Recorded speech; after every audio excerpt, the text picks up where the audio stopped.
2026 ലോകകപ്പിൽ നിന്ന് മറ്റൊരു മാസ് നോക്കൌട്ട് എൻട്രി കൂടി വന്നിരിക്കുകയാണ്. അറ്റ്ലാന്റ സ്റ്റേഡിയത്തിൽ നടന്ന ഗ്രൂപ്പ് സിയിലെ അവസാന പോരാട്ടത്തിൽ ഹെയ്ത്തിയെ 2-നെതിരെ 4 ഗോളുകൾക്ക് തകർത്ത് മൊറോക്കോ അടുത്ത റൗണ്ടിലേക്ക് യോഗ്യത ഉറപ്പാക്കി. 2 തവണ ഹെയ്ത്തി മുന്നിലെത്തി മൊറോക്കോയെ ഞെട്ടിച്ചെങ്കിലും അസാധ്യമായ പോരാട്ട വീര്യത്തോടെ തിരിച്ചടിച്ച മൊറോക്കോ ഒടുവിൽ ഗ്രൂപ്പിൽ 2ാം സ്ഥാനക്കാരായി നോക്കൌട്ടിലേക്ക് മാർച്ച് ചെയ്തു. മത്സരത്തിന്റെ 10ാം മിനിറ്റിൽ തന്നെ മൊറോക്കോയെ ഞെട്ടിച്ചുകൊണ്ട് ഹെയ്ത്തിയാണ് ആദ്യം ലീഡെടുത്തത്.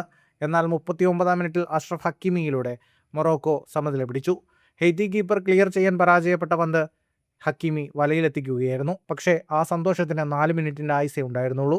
43ാം മിനിറ്റിൽ ഹെയ്ത്തിയുടെ വിൽസൺ ഇസിഡോർ 31 വാര അകലെ നിന്ന് പായിച്ച ഒരു ബുള്ളറ്റ് ഷോട്ട് പോസ്റ്റിന്റെ ടോപ്പ് കോർണറിലേക്ക് തുളച്ചു കയറിയതോടെ ഹെയ്ത്തി വീണ്ടും ലീഡെടുത്തു. 2ാം തവണയും പിന്നിലായെങ്കിലും മൊറോക്കോ തോറ്റുകൊടുക്കാൻ തയ്യാറായിരുന്നില്ല. ആദ്യ പകുതിയുടെ ഇഞ്ചുറി ടൈമിൽ ഹക്കീമി നൽകിയ ഒരു തകർപ്പൻ ലോ ക്രോസ് ബോക്സിലേക്ക് ഓടിക്കേറിയ ഇസ്മായിൽ സൈബാരി കൃത്യമായി വലയിലെത്തിച്ചതോടെ ആദ്യ പകുതി 2-2 എന്ന സ്കോറിൽ അവസാനിച്ചു. 2ാം പകുതിയിൽ കളി പൂർണ്ണമായും മൊറോക്കോയുടെ നിയന്ത്രണത്തിലായിരുന്നു. 78ാം മിനിറ്റിൽ പകരക്കാരനായി ഇറങ്ങിയ സൂഫിയാൻ റഹീമി മൊറോക്കോയുടെ രക്ഷകനായി അവതരിച്ചു.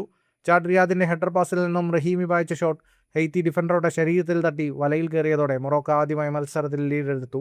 കളി അവസാനിക്കാൻ 1 മിനിറ്റ് ബാക്കി നിൽക്കെ റഹീമിയുടെ പാസിൽ നിന്നും ഗസീം യാസിൻ മൊറോക്കോയുടെ 4ാം ഗോളും നേടി വിജയം പൂർത്തിയാക്കി. ഫുട്ബോൾ ലോകത്തെ കൂടുതൽ വാർത്തകൾക്കും വിശേഷങ്ങൾക്കുമായി സ്പോർട്സ് കഫേ സബ്സ്ക്രൈബ് ചെയ്യുക.